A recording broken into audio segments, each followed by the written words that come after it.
retrouvés. Jour de renouvellement d'un pacte ancestralement scellé.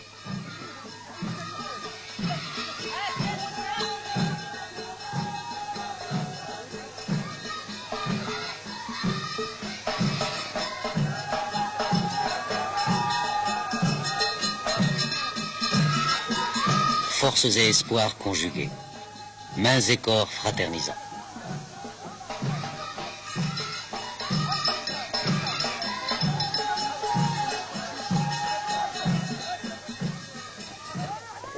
Dernier préparatif.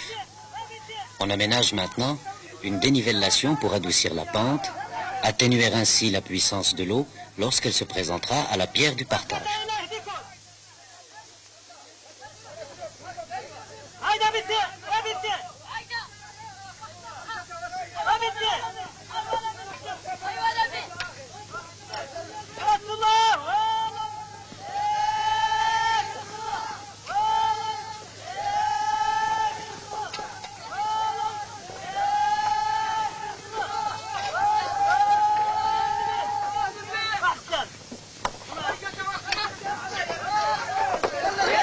Étalon de fortune, comme un organe de distribution à deux artères.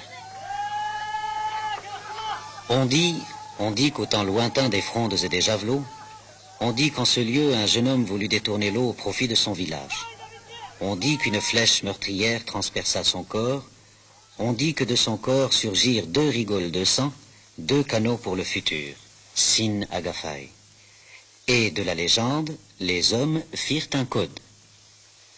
Faisant taire la haine, ils sont parvenus à une solution qui fait cesser l'inégalité absurde imposée par la nature. Système ingénieux et équitable de partage.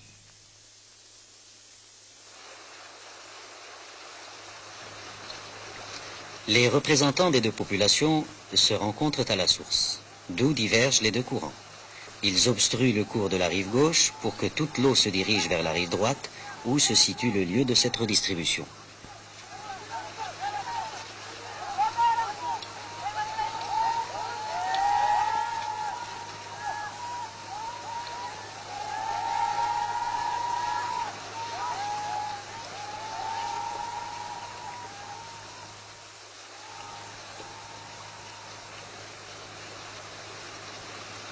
Force maîtrisée qui fuit, mais à travers l'itinéraire fixé par l'homme.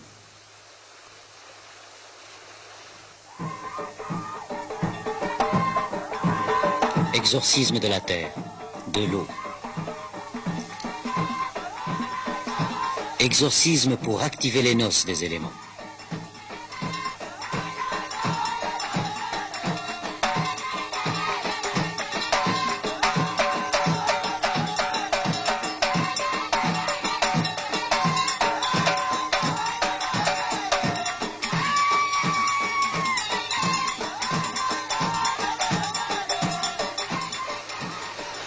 L'eau parvient enfin au niveau de la pierre.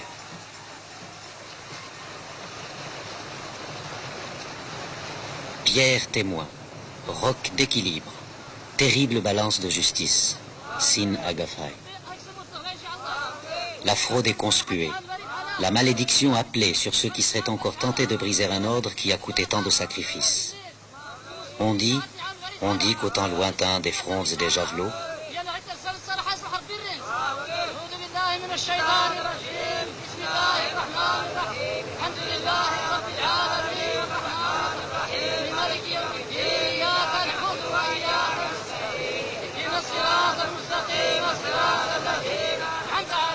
pour toute l'assistance, l'événement du partage n'est pas un spectacle gratuit ou une occasion de recrudescence folklorique.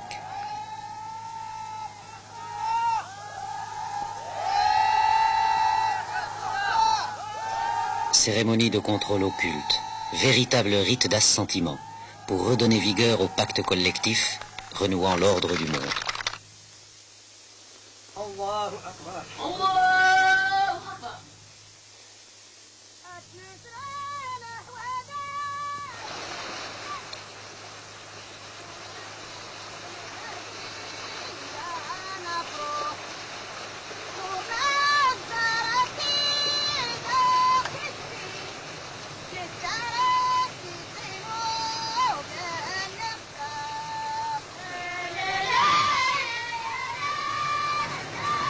Libérée, l'eau va emprunter le réseau des séguias, inextricable circulation capillaire qui sèmera la vie sur son passage. La part d'eau des paysans de la rive gauche emprunte le pont de détournement pour parvenir à sa destination. La totalité de l'eau disponible est désormais utilisée sans la moindre perte.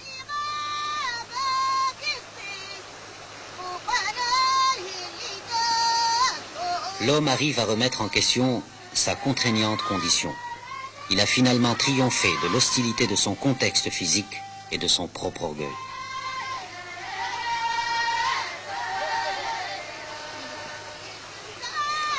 Eau, dispensatrice immémoriale, magnétisme fructifié.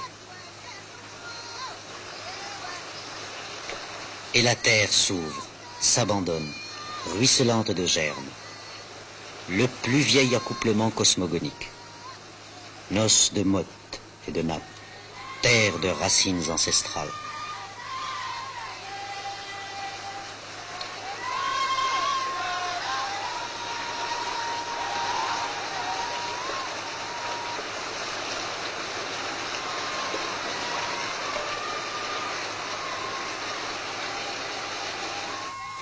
Les travaux vont être interrompus. On s'apprête à emmagasiner l'eau pour la nuit.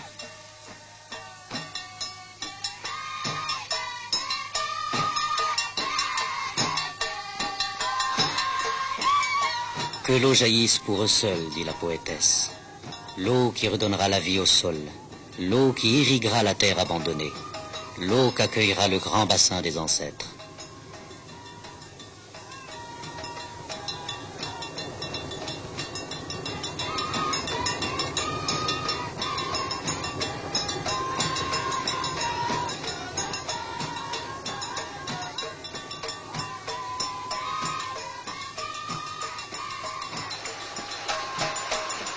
Le cycle reprend. Duel qui n'en finira pas de propulser les muscles, de refouler l'angoisse, de rythmer les saisons, de contagier les astres, qui n'en finira pas de saturer le temps, de remplir l'espace d'hymnes et d'invocations.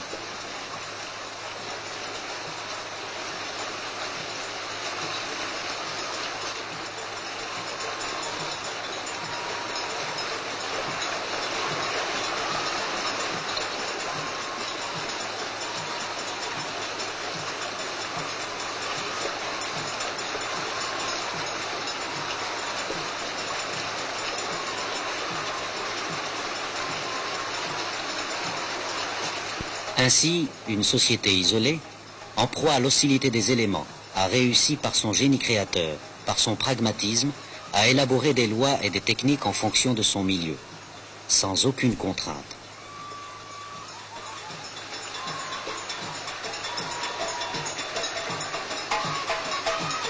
Maître des monts, de la neige et de l'eau, invoque la poétesse, rendez-nous la mer de fécondité, génératrice de toute abondance. Ensemble, nous récitons la prière de l'eau, de toute ferveur de gens infortunés.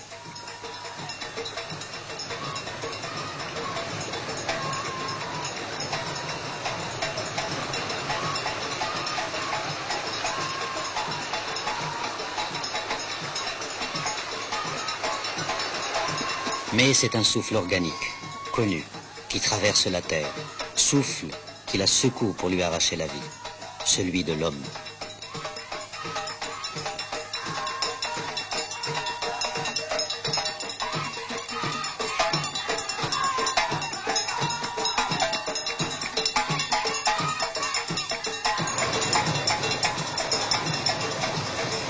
Pierre témoin, terrible balance de justice, Sin Agafay.